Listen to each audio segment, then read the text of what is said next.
The people of Colorado are entitled to be frustrated and angry with these public officials and other persons who have brought this case to its current status. We must be mindful, however, of the first cause of the investigation's failure, the refusal of John and Patsy Ramsey to cooperate fully and genuinely with those officially charged with the responsibility of investigating the death of their daughter, JonBenet. Fleet White Jr. and Priscilla Brown White, August 17th, 1998.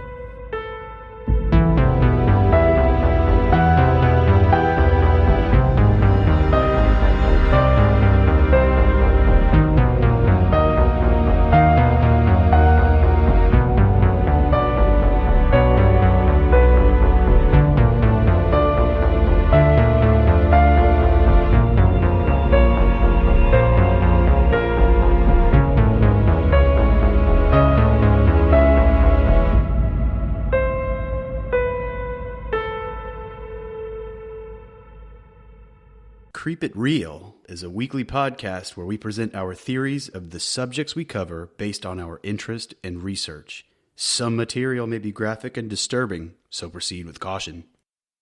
Well, hello everybody. Thank you for joining us again. We are super jazzed by everybody's responses to us so far. It's been really cool to hear how everybody feels about the first episode, and even though we're just still kind of getting used to the swing of things, we've gotten some really awesome responses so far. We really appreciate all those listening in. If you could leave us a rating and make sure to tell all your friends about us, that would be much appreciated on our end. Big time. So iTunes has a kind of specific way that they do things where the more ratings that you have, the more people you're exposed to. So that's why we just ask that you go give us 5 stars so that we can get exposed to more people and more people can hear this stuff. Yep. Last episode, we ended talking about the autopsy of JonBenet and how her family had called 911 because she had gone they woke up and said she had gone missing, and come to find out a couple hours later she was actually dead in their house the whole time. And in the autopsy it was found that she had experienced a blow to the head that was pretty severe, caused her to be knocked unconscious, and then she was dragged down to the basement where she was sexually assaulted and then strangled to death. And then let's see. We have already a bunch of weird things going on with the family, a lot of strange behavior, mismatched stories, and things that don't really coincide with each other. So we're going to delve more into the family police dynamic and some more evidence. So last time I mentioned that the Ramseys did not give a police interview for weeks, and I misspoke a little bit on that because they actually didn't give an interview for 4 months. So it was almost 4 months to the day that they finally gave an interview to the police after multiple failed attempts. And they tried about 3 or 4 times, and on the second attempt, their lawyers gave conditions in which they stated that they would only be interviewed if they were interviewed together. Patsy and John were interviewed together only at the attorney's office, and that the interview could last no longer than 1 hour. So that's absurd.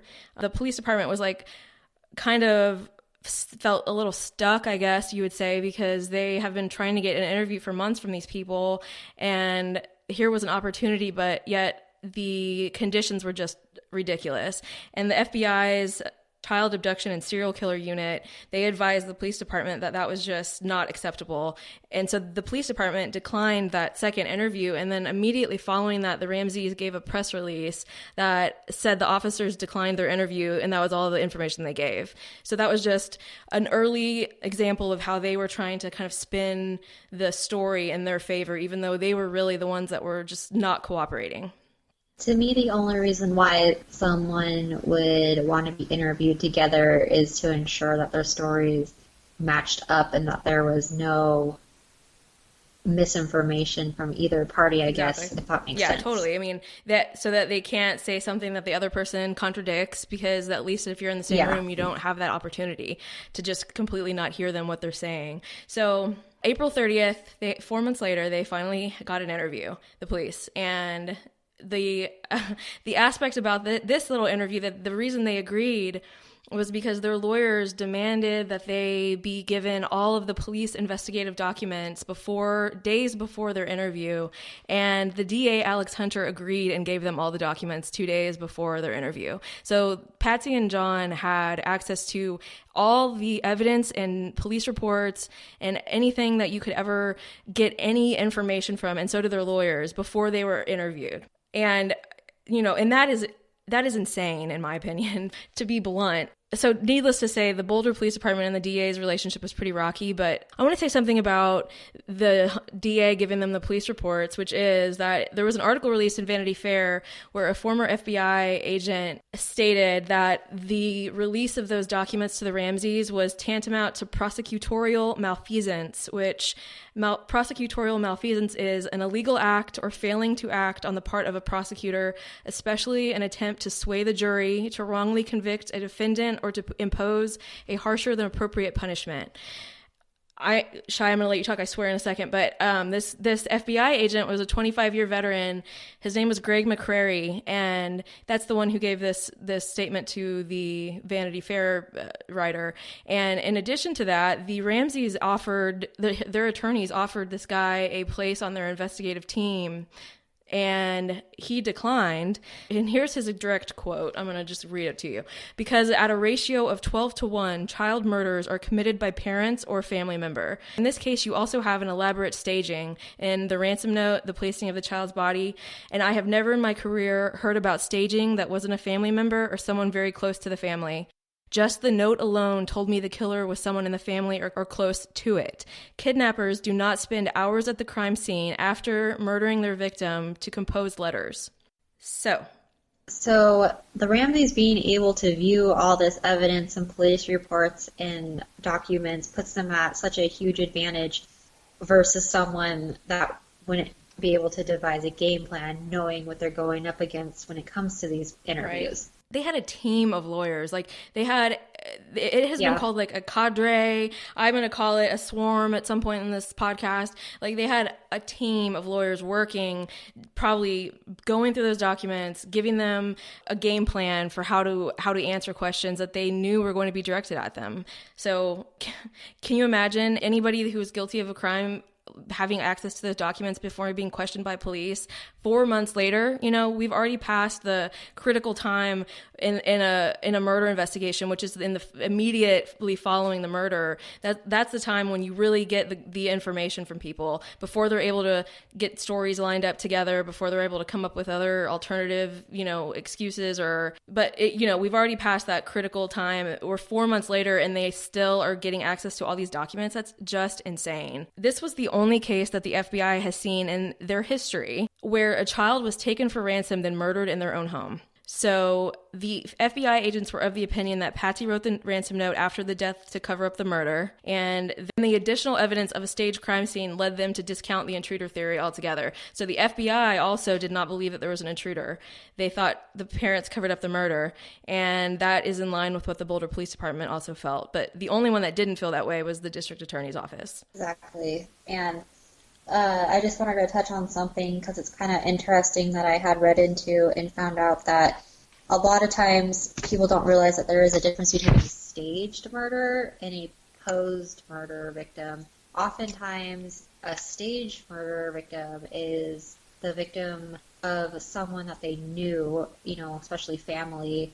It's more of a cover-up, whereas like a posed murder is a stranger and a killer that's looking for recognition for their product, basically. Right. So this murder was absolutely staged. All the experts say staging happens by someone that knew them or that it was family.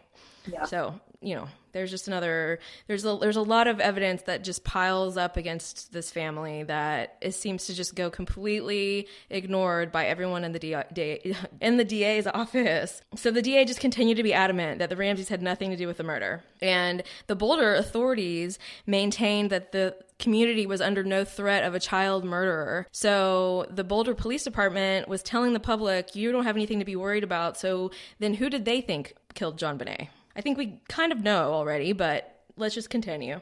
So the day following the Ramseys police interviews, which, by the way, Patsy, I believe, was in her interview for 9 hours. John was interviewed for 1 hour. The Ramseys scheduled a private press conference following day, and it was a very private press event. The only press that was allowed in the room were people who were invited, and they had to have a special password to get in the room. There was all these little hoops they had to jump through in order to attend, even if they were invited. And multiple reporters who attended this press conference said that there was nothing of substance discussed. It was a fluff interview to show that the Ramseys were cooperating with the police, and it was just a way for them to manage and spin their story. And despite their claims to be so cooperative with police, the Ramseys would not interview with the police again for 14 months. So to me, that just, like you said, it was just like a fluff interview to show like, hey, look, we're cooperating. Yet it was so set up specifically to their needs and tailored to like what would help them. You know what I mean? If you were innocent, why wouldn't, I mean, you would offer up any and all information that you possibly could. Yeah, you would think so. And you would, like, giving the public information is only going to help you possibly find the person that murdered your daughter. But if you don't really want to know who murdered your daughter, or you don't want the public to know who murdered your daughter, then maybe you decide not to share information with them. The Ramseys attorney said that Burke was only to be interviewed by a psychologist, and he had to be interviewed for the Department of Social Services due to his sister being murdered. It's a routine thing. There was Dr. Suzanne Bernard. Suzanne Bernard was the doctor who interviewed him, and she was the only adult in the room. She didn't have planned out questions, and there were no police questions that she was given. She later expressed concern about Burke's affect during the interview, that he showed little emotion or connection with his family. He seemed reticent to talk about his family and showed no attachment to his sister or his parents. She asked him at one point if he felt safe, and without hesitation, he told her yes, that he was not worried about any intruder, even though only days before he had been in a room that was nearly 50 feet away from his sister, who had been snatched supposedly straight out of that bed and murdered brutally in the home that he was sharing with her. And it's really interesting that you bring that up about him feeling safe, because in an interview with a child psychologist, she asked, were you asleep? Were you awake? And he states that he was awake. And she asked, like, why didn't you go see what was going on? And he said that he was afraid that there was a bad man downstairs and that his dad could have been down there fighting him off and chasing him off with a gun. So right there, are you afraid or are you not? You know what I mean? Yes, and so I forgot to mention that this interview took place only about a week after JonBenet's death. So it was very close to the time that she died. It was on January 8th. These interviews that Burke had with these psychologists, they do show a lot, and having watched a few other documentaries and reading into child behavior, a lot of people will argue that violence and the lack of empathy and sympathy is a learned behavior, but there are rare cases where children actually have brain disorders where there's like low activity in the frontal lobe that causes them to act out violently, to have major jealousy issues, to lack the empathy, to not have like emotions towards pain and other humans. And it seems like Burke is expressing a lot of these. Like, I know you had mentioned something about him keeping secrets. Yeah, he actually, in the interview, he says he has a secret, but he couldn't tell her what it was, or that wouldn't be a secret anymore. And I don't know if it's just a creepy coincidence or not, but one of the children in the documentaries I was watching had stated to his mother that he had a secret and he couldn't tell her, or else it wouldn't be a secret anymore. I don't know if it's just weird or if it's somehow connected. I think it could be. Yeah, it's kind of creepy, definitely. Okay, so at one point, Dr. Bernard asked him about sexual contact, and his demeanor immediately changed. He started to show anxiety. He picked up a board game that they were playing and began to rub it on his head. It showed a contrast from the baseline behavior that he'd established throughout the rest of the interview. So definitely showing some signs of anxiety when asked about sexual contact. And another time when he started to act a little bit strange was when he was asked about his sister's death. He again picked up the board game, rubbed it on his head, and he also held it in front of his face. In human behavior, a lot of times we're told that we wear masks, and I think even using an inanimate physical object to hide your face is a huge sign of trying to hide something, especially if you're trying to hide emotions or certain reactions with your facial expressions. So this is not normal behavior. He acted one way throughout the entire interview, and then on two separate occasions, his demeanor completely changed. So, and those were about sexual contact and about his sister's death. So, interesting. She also asked him to draw a family portrait, and in the portrait, he drew Patsy as being smaller than him.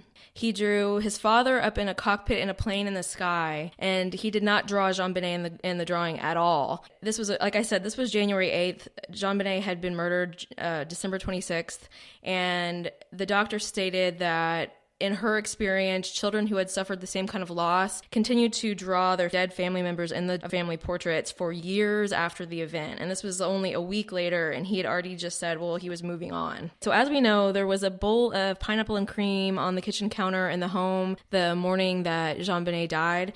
And that was noted by many people that knew the family and by the family themselves that Burke's favorite treat was a bowl of pineapple and cream. In the interview, there was an actual crime scene photo of that pineapple and milk that was sitting on the counter in their kitchen, and he was asked what that was, and he was like, I don't know, maybe it's cereal. He just like could not identify what it was in this picture when it's clearly not cereal. It's clearly pineapples in milk, and it was his favorite treat. And yet for some reason he was just like, I don't know, I have no idea. And I have to think that it has something to do with the fact that Patsy was so adamant that she didn't get that for them and that Burke had no part in the pineapple. It's like someone told him, you don't know, you had no idea what that pineapple and cream was. You had nothing to do with it. And so he just was like, all of a sudden after the murder of his sister, he suddenly went from pineapple and cream being his favorite treat to he couldn't identify pineapple and cream if you paid him to. Just interesting. Well, because we can't forget that Patsy was so adamant about that not being something that she gave them that night, but there was partly digested pineapple in JonBenet's stomach. Right. Upon the medical. Yeah, so it could tie them together, tie the two kids together at a time close to her death. The last little bit of information from that interview that we found to be just slightly noteworthy was that they were playing Guess Who, and Burke accidentally flipped down the wrong person, and he said, oops, you're not dead yet, which I just found to be kind of callous at that time. Like, it's a week after his sister was murdered brutally, and maybe his mind was just in that zone. I don't know. It just seems weird to me. It is a bit morbid for such a young boy because I remember playing that game, and not once did it cross my mind that these people were dying when you had to flip them down. You were just knocking them down. You weren't killing them. Yeah, and it's interesting. The whole family has such interesting choice of words when they are being interviewed. In one of the interviews, Patsy stated that, no, I didn't slaughter my baby, which to me is like so unnecessary and a bit abrasive. Yeah. When you just could simply have said, I didn't kill my daughter. Yeah. It's a little... Yeah, it's a little extreme, I would say. Morbid family. Yeah. Dr. Bernard also advised that bedwetting typically ends between the ages of 3 and 4, and if it's carried into the 5th year, it is usually indicative of medical or emotional issues. And we know both Burke and JonBenet had bedwetting issues that went beyond the age of 5. Burke was 9, and he was pooping all over the place. And not just like pooping his pants, but like pooping in, boxes of chocolate and JonBenet's bed. Right, in a way that was that almost seemed like it was targeting her as some sort of punishment or something. Like, I'm going to poop in your box of chocolates. I'm going to poop in your bed. Well, it's kind of symbolic because here we have JonBenet, this beautiful beauty queen, this picture of perfection, and it's almost like Burke's finding these ways to tarnish that beauty and to not make it perfect anymore. Right. That's a good point.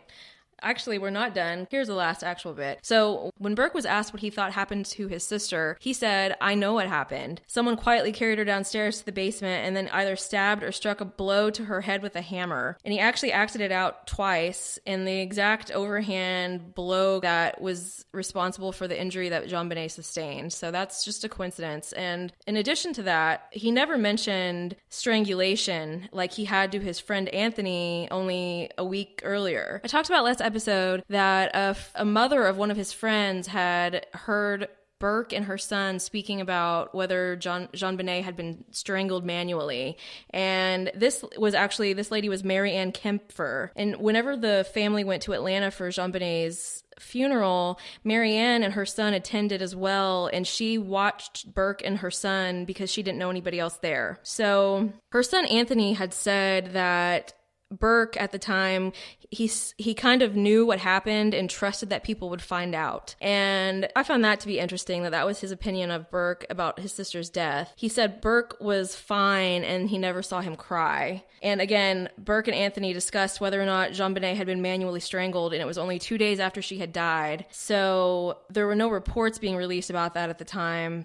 And again, there were no reports being released about the head injury either at the time of his interview with the psychologist. So he knew these details about her death that I'm not really sure how he was able to know these things. But also, why, I wonder, did he not bring up strangulation with the doctor like he had with his friend? Was he like trying to mislead her? I think he was hiding it from her, and he felt like maybe he could trust his little friend. Like, mentioned, it was just a matter of not giving details to people that could get him in trouble.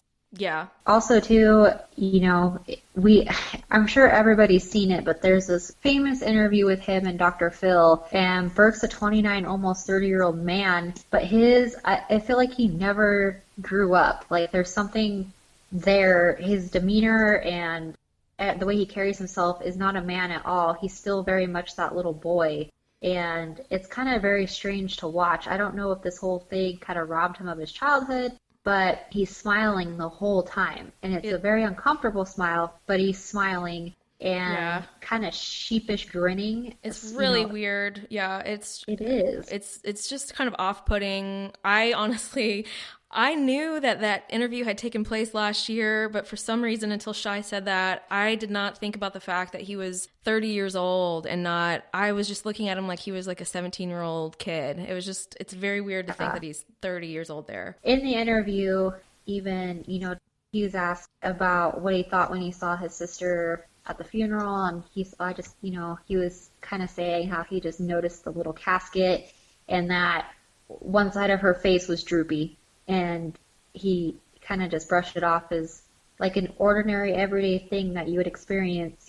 Her eye was kind of droopy, her casket was small, not, I was deeply saddened and felt lost without my little sister. It was just, if you watch the interview, it'll creep you out. It's a little creepy. So while Burke was being interviewed by Dr. Bernard, Patsy was sitting out in the waiting room with Detective Arndt, the detective that had been to the house on the day of JonBenet's murder. And Patsy said to her, "I would have nothing to live for if I lost Burke."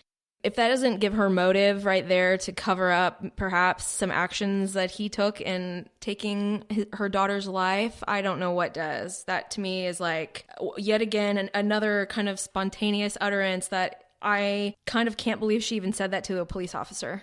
So the police had been trying to get a search warrant to the Ramsey home for a while, and they ended up not getting one, but the DA was able to obtain one, to which the police were able to accompany them. The Ramseys had moved out of the house, and most of their belongings were gone. When they arrived, detectives found there were a bunch of motion sensor cameras around the house with wires that were leading down to a closet beneath a basement stairwell. The door was locked, and so one of the officers kicked the door down, and inside the closet there was a recorder that was leading from all of those motion sensor cameras that actually had actual cameras on them. There was the wires leading down to this closet, and they were all being recorded onto a VHS tape. So later it was found, they took the tape, and it was later found that the police were all recorded whenever they would be in various rooms where these cameras were. The police took the tape, they broke the door down, and they didn't fix it, and yet the Ramseys, the attorneys, the realtor, none of them spoke a word of that to the detectives or the DA or anybody after that. So why was that closet? Why was there a camera taping their movements in the closet? And why did they feel like they couldn't bring it up to them for like compensation for money to fix the door or something afterwards? The other aspect of that was that the camera had to be manually turned on to record. So it wasn't just recording all the time. So somebody had to have gone over there before the police and the DA was scheduled to arrive at the home to turn that camera on to begin recording them. I don't know about y'all, but that little bit of information just gives me the heebie-jeebies. I can't imagine discovering that your moves are being recorded and you don't know where or why this device was installed. It's so creepy. Yeah, heebie-jeebies is like the right word to use there, because that is creepy as heck. That's about as creepy that probably might be more creepy than Patsy peering through her fingers at the police. So the detectives, they spent a good week at this house conducting all sorts of experiments to try and replicate the scene the night of the murder and the morning of the murder. They found the home extremely difficult to move around in darkness. The spiral staircase that the ransom note was found at the bottom of was like a death trap, they said. They said that trying to go down those stairs while holding a child would be extremely dangerous in the dark and not feasible, really. We're talking about multiple people were supposed to be having done going through this house in the dark. You know, it's just without anyone else hearing. It just is not likely. There was an electric cord that was tied to some Christmas lights in a basement window. So it left the basement window a little bit ajar. And they determined that is how the neighbor Melody Stanton heard the scream at 1 a.m. Obviously, that lady recanted her story, but why would you recant hearing a scream at 1 a.m. in the middle of the night? That just doesn't make any sense. They also had an expert to conduct the lighting experiments exactly as it was the day that John was supposedly discovered JonBenet's body in the wine cellar the moment that he opened the door. I mean, they put the blanket in there. They had all the lighting exactly as it was that day, and they determined that you had to actually walk into the room and like round the corner before you would ever be able to see anything in that room. It was impossible that he opened that door, as Fleet White, his friend, had said, and immediately shouted that she was in there. He had to have known that already. And he also told about 2 other people that he had discovered her earlier in the day also. So he obviously knew her body was there before he ever said anything to police. And that's sketchy, I would say. Well, also too, the DA, they found the window that supposedly that these kidnappers came through and tried to show himself how easy it would be to climb down in there and through the window. But it made no sense because the spiderwebs and dust on the grate and around the area were not disturbed at all. Mm-hmm. Also, too, I think Ashley brought up that the DA was a smaller man. So, I mean, of course, easily he would have fit in through this window area, but a fleet of kidnappers, I don't think so. No way. I mean, I'm like, I'm so frustrated I just can barely speak. We'll move on past that, but there are some experiments that were conducted to try to either prove or disprove the Ramseys' accounts of the events of that day, and they are coming up showing that they're not accurate in their accounts. Yeah, nothing is working out for them. Their experiments are kind of disproving these theories of a kidnapper or kidnappers. Right. And, you know, in addition, so we have actual experiments proving this, in addition to the FBI stating this, in addition to the Boulder Police Department from all their other information saying this, yet the DA is adamant it's an intruder. So the Boulder Police ended up getting their own prosecutors because they just did not feel like they were working on the same team as the district attorney's office. And the media really harped on these strained relations between the Boulder police and the district attorney. At one point, because of the media harping on this, the district attorney, Aaron Hunter, and the chief of Boulder Police, Mark Beckner, agreed to share a space together to investigate the JonBenet Ramsey murder together in a shared space. So the Boulder police were gone for a few days, and when they came back, they realized that somebody had tried to gain access to their computer and obtain private documents that were on that computer.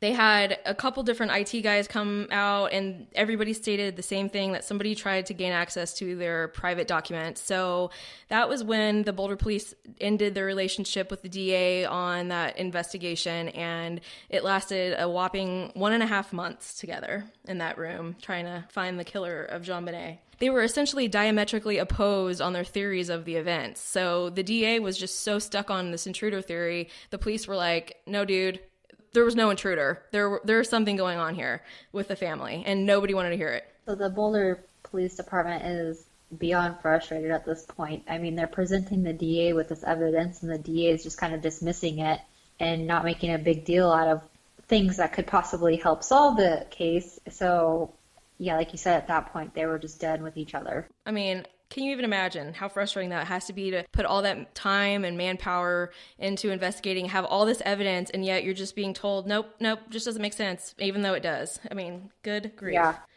So the Boulder police had been seriously deliberating pushing for a grand jury inquiry for a while. And in June of 1998, Boulder investigators and forensic experts outlined evidence to the Colorado Attorney General's office, the FBI Child Abduction Serial Killer Unit, Boulder police prosecutors, and the DA and his staff. They presented all of this evidence that was stating that they wanted to indict the Ramseys. The DA dragged their feet, and they interviewed the Ramseys without the Boulder police. And then finally, after a lead investigator on the case resigned, citing frustration and mishandling by the district attorney in a public document, the DA finally agreed to a grand jury inquest. Only one representative from the Boulder police was allowed to attend, so the majority of the detectives that were familiar with the case were not permitted to testify or have access to any of the documents and records acquired by the subpoena. Of course, that was extremely frustrating. I can only imagine, because like the Boulder police were saying, the Ramseys had not been charged with the crime, but their swarm of attorneys was making demands exclusively reserved for the rights of criminal defendants. I can imagine that's pretty freaking frustrating. The grand jury was a jury of 12 people.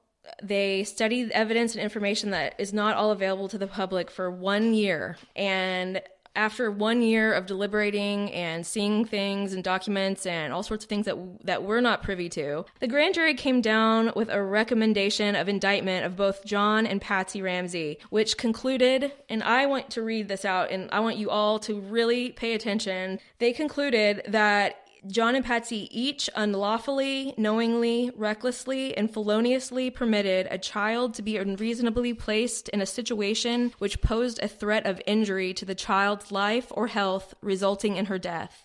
They also found that John and Patsy did render assistance to a person with intent to hinder, delay, and prevent discovery, detection, apprehension, prosecution, conviction, and punishment of such person for the commission of a crime, knowing the person being assisted has committed and was suspected of the crime of murder in the first degree and child abuse resulting in death.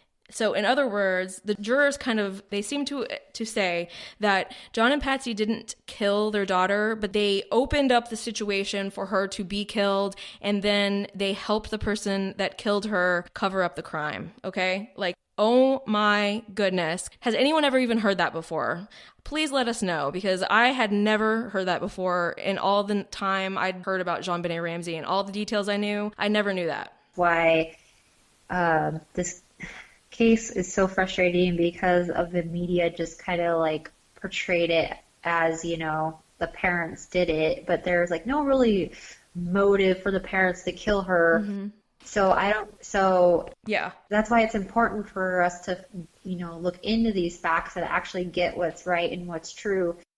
Even though the grand jury came back with recommendations of indictments, the DA, Alex Hunter at the time, decided not to indict the Ramseys per the grand jury ruling, obviously left the investigators extremely frustrated. And I want to mention here that in the state of Colorado law prohibits anyone under the age of 10 from being implicated or even mentioned in relation to any crime. I feel like that in itself gives you all the answers that you need to know about who did this and why the grand jury came to that conclusion. In addition to that, because I'm talking about Burke here, he was 9 years old. Okay, he was a couple weeks away from being 10, but at the time he was 9. And in the first episode, we discussed how there was that 911 call where at the end of the tape, his voice is on there. And that family was so adamant that he was asleep in his bed the whole time. Like they stated that over and over and over. So the tape that was sent to the aerospace engineers that enhanced the audio for the police and the district attorney's office, they actually leaked it to the media at one point, or somebody that worked for them did, and it was aired on Geraldo Rivera one time. Okay, so it, like in the very first airing of that show, it aired that tape. There are people who were alive and watching that show that remember that it aired, but in the subsequent airing later that day, it was removed from the broadcast, and there was a note, a legal document stating that they could not show it ever again for legal reasons because a judge prohibited the release, which in my opinion supports our theory that Burke was on that tape because he was 9 years old at the time. This was in relation to a crime. And as the law states that someone under the age of 10 can't even be implicated or mentioned in relation to a crime. So there really is no other reason why that audio of the enhanced 911 call would be prohibited from being aired again, unless it was because there was a child that was involved in this situation. So yeah, exactly. And it's interesting because I feel like unless you don't know the in and outs of law, that the parents of any child would not, I mean, unless you had experience with it, you wouldn't know these types of laws and just how much of the, to the extent they go to protect these children.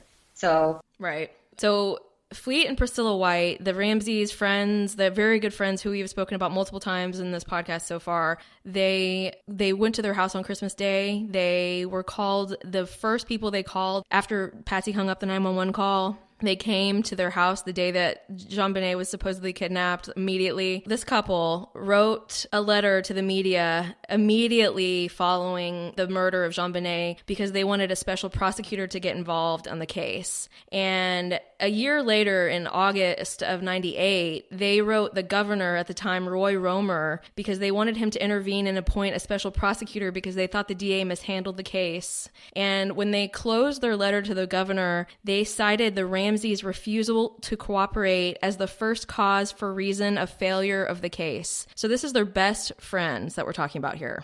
So imagine your best friends trying to pretty much throw you under the bus and get a more thorough investigation of you. This is huge. I feel like this was overlooked almost. So I read one of their letters at the beginning of this podcast, but you can go look at these letters online. They're public documents now and see exactly what they say. But they cite that the Ramseys' attorneys have close relationships with many of the top Boulder officials and that, the police are not mishandling the case as the media and the Ramseys are trying to make them out to be doing. They're saying that this is purposeful mishandling by the DA's office due to their relationships. And from everything that we've read, I can't say I disagree, honestly.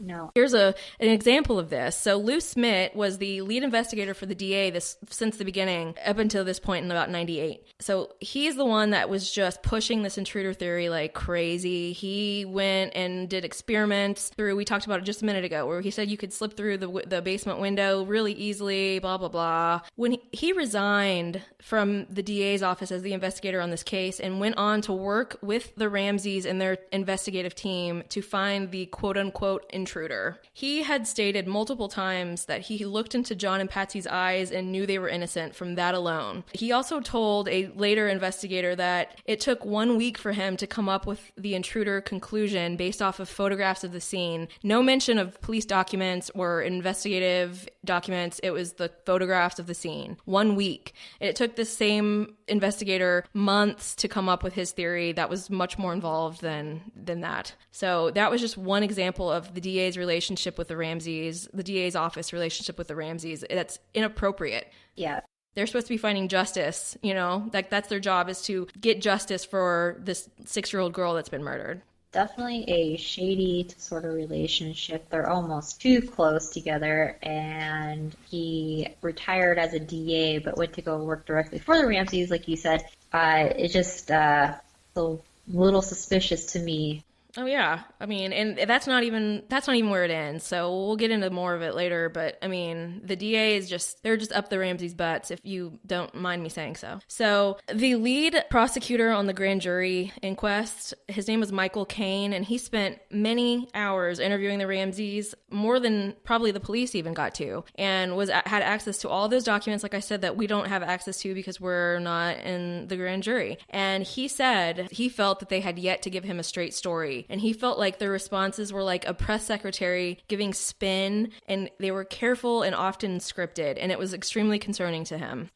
In October of 2000, the Ramseys attorney Linwood drafted a document for the district attorney Hunter, basically clearing Burke of any suspicion. He then stated that the only way that he would sign it is if that paragraph was removed from the letter. And the paragraph said, "From 12/26/96 to present, Burke Ramsey has not been and is not at present a suspect in the murder of his sister JonBenet Ramsey." So I have heard so many people use this document signed by the district attorney clearing Burke of guilt as the reason why Burke didn't commit this murder. But Burke's attorney wrote the letter and sent it to the district attorney without any request on his part. So, you know, that, first of all, that doesn't really say a lot to me in the first place. And then to say that this district attorney wouldn't sign it unless the sentence that Burke Ramsey has not been and is not at present a suspect in the murder of his sister, JonBenet Ramsey, that seems odd too. So that document was really a piece of fluff that the Ramsey's attorneys sent over to the district attorney's office to kind of coerce them into signing, to make it look to the public like they were innocent of any guilt. And that's bullcrap. It's bullcrap. So don't come at me using that as a reason why Burke is not guilty. Oh no. The letters like enraged a lot of people too, basically stating that like he had no right to do that. It wasn't like he wasn't like cleared to do such a thing. No. In 2002, Boulder Police Department Chief Mark Beckner handed the JonBenet Ramsey case over to the DA's office. He said he had exhausted his leads and he felt that he was now building a case for the defense because they just weren't working with him. The media painted it as that the district attorney had taken the case away from the police, but they don't have the authority to do so. And so that's not true. They gave it over because they were like, I'm trying to work with somebody who refuses to listen to anything that I have to say. Any of the facts that I have, they're not listening. I am not going to waste my manpower and resources on this case any longer. Yep. So yeah, but just another way the media has painted this case to be something that it isn't. Alex Hunter at some point resigns, and a new DA, Mary Lacey, is on the JonBenet Ramsey case. She's almost worse, to be honest. Oh, yes. She might be less objective than even Alex Hunter somehow. Just looking at her behavior from the very beginning, it's very suspicious. It's very suspicious. So, yeah, she invited the Ramseys in just to talk with them upon getting her job, and she wanted to give them all of the DA's investigative files, all of them. Tom Bennett, who was her lead investigator for the DA at the time, refused to allow that to happen. And luckily he prevailed in not giving them the files, but it was just an unprecedented request. It's just ridiculous. So Tom Bennett in June of 2005 decided to retire. He was just spending so much time working on this case for the DA's office, and he handed the case over to James Kolar, who had been working beneath him on the case. And James Kolar became the lead investigator for the district attorney on the JonBenet Ramsey case from 2005 to 2006. And he's also the author of the book Foreign Faction, Who Really Kidnapped JonBenet. And that is where Shai and I got a lot of our information for this podcast. And he was given 9 years of collected evidence, documents, and was given access to the grand jury material as well. So he had all the evidence in the JonBenet case that, you know, even the stuff that we can't see at this point. He's pretty key to how we came to our conclusions. His book was really insightful without being accusatory, I guess you could say. It was just a lot of facts and evidence that I think a lot of people weren't aware of. Even, you know, there was a lot of stuff that we didn't know until we actually read the book. So it was very well done, and it's kind of interesting what happened, you know, after this case was said and done, what route he took. Yeah, and he wrote this book after he stopped working on this case, and I mean, he has no ulterior motive here. He's not making money off of this book. I believe he made enough money to pay for the work it took to produce it, and then he donated the rest. Like, he had no motive to write this book and draw these conclusions other than that he wanted the public to know the information that we were not being told. Well, and I mean, I feel like the book's not like what I would call sexy facts. Like, oh, right. Yeah. It's not the media circus that people love to soak up and soak in. It's just all the facts that we need to know. So right. That's why I think we appreciated it so much. Yeah, it was a great book. It was we read a few books in researching, but that was the one that was the best with information for me. So some of the evidence that he found was that it took the Ramseys 1 year to give the detectives clothing from their Christmas clothes that they needed for elimination purposes. Patsy's jacket that was found to match the fibers that were found on the sticky side of the duct tape that was found on JonBenet's mouth was actually a brand new jacket that had the fold lines on it still, and it had never been worn. So it took her a year to give him not even the jacket she was actually wearing, but a jacket that they went out and bought that was the same jacket, which... what the hell?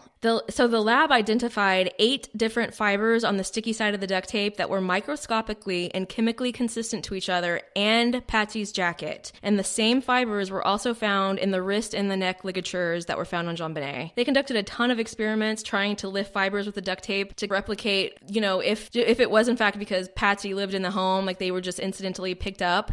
But when they tried to just kind of like pick up fibers from the ground, it only resulted in a couple of fibers being picked up. There were a lot of fibers, 8 different fibers that were on that duct tape. And it was, they believe that it was direct contact that was responsible for the fibers on the duct tape and on the ligatures. So Patsy claimed to have never been down in the basement that morning, and yet her jacket had somehow come in contact with the duct tape and the ligatures. So there's something that doesn't really line up there. Well, and, people could argue, well, she lived there, the fibers could come in contact with anything in the house. True, but a roll of duct tape is a roll of duct tape. The sticky side is not exposed until someone physically and manually unrolls it, which would mean it's close to your hands, which would mean it's close to your cuffs on if you were wearing a jacket. Right, and from their experiments, they didn't pick up that many fibers as much as there were on the inside of the duct tape. So there's really no explanation other than that Patsy somehow did something with the duct tape and the ligatures, So the family withheld Burke and JonBenet's medical records from the detectives, stating that they deserved an island of privacy regarding JonBenet's murder. I believe that these medical records have all the answers that we would ever need to know about this case. I believe it would be pretty open and shut if the detectives were able to have access and the grand jury was able to have access to the medical records of Burke. I believe that would tell you everything you need to know. Again, we have to remember that Patsy was all about appearances, keeping up with the Joneses, if not being bigger and better than them. And having one of your children suffer from some sort of mental disorder, exhibiting violent, especially sexually violent behaviors towards another family member would be such an embarrassment, we feel, to her and her family. Mm-hmm. So that's one of the reasons why we feel like maybe she wouldn't release these. But then again, it could just be being a protective parent. It's possible. Yeah, sure. And another thing that really stood out to him was that Patsy stated straight up that she didn't read that note, the ransom note, before she called 911. Yet somehow, like I mentioned in the first episode, she knew that it ended with SBTC victory, even though at the moment that she was on that call, she was in a different room than John. He had his back to her and he was reading the note on the ground. He wasn't like holding it up over his head so that she could also see it. Right. And somehow she knew that. So these were just some of the big red flags that and there were more, but this was some of the big red flags that stood out to him whenever he went through the evidence. In 2000, James Kolar made a presentation to the DA, Mary Lacey, stating that he felt the investigation into the Ramsey family should be reopened. He said that they never focused on Burke before, but there was ample evidence that they should. And I am going to tell you exactly what she said to him, and he says it in his book word for word. She stated, "I don't want my relationship with the Ramseys to be affected by this.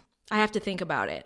And then she eventually told him no, but the DA, is sitting there telling the lead investigator for the murder of JonBenet Ramsey that she does not want her relationship with the Ramsey family to be affected in the pursuit of justice for the murder of the 6-year-old girl. So I would have to say that you're failing at doing your job altogether. Like, what the hell is that? Well, we have to remember exactly how rich the Ramseys were.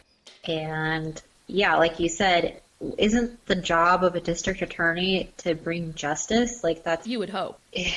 Yeah, you would hope. But not in this case, I suppose. Yeah, I mean, time and time again, the DA, 2 different DAs, were just allowing relationships to get in the way of actually finding justice for this little girl in her murder. Like, it's ridiculous. Okay, so here is where we're going to start talking about something that is a little disturbing, I would have to say, but it really is going to tie a lot of this behavior together, bring us back full circle to the last episode where we discussed some of the interesting behavior that Burke exhibited, and also in his interview with the psychologist. There is something called sexual behavior problems, which is when a child exhibits behavior, especially of a sexual nature, that is abnormal and kind of extreme, especially for that age. So I want to tell you some of the facts about SBP, which is what we will call it. And the average onset age for children to begin to exhibit symptoms of SBP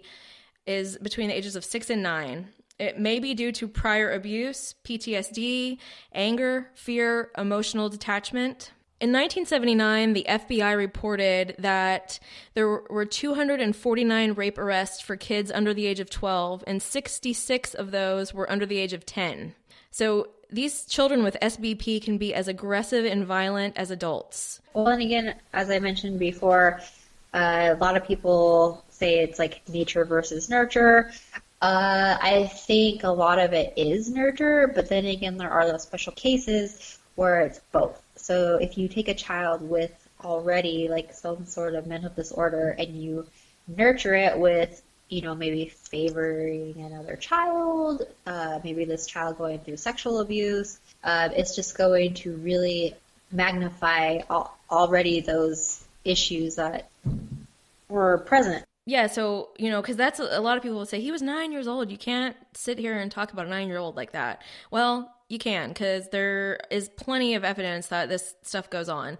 So 30% of adults that are convicted of sex crimes say that they began committing these sex crimes before the age of 9. A study that was done in 1991 said that some of the children that exhibit SBP engage in bedwetting and scatological behavior, meaning poop.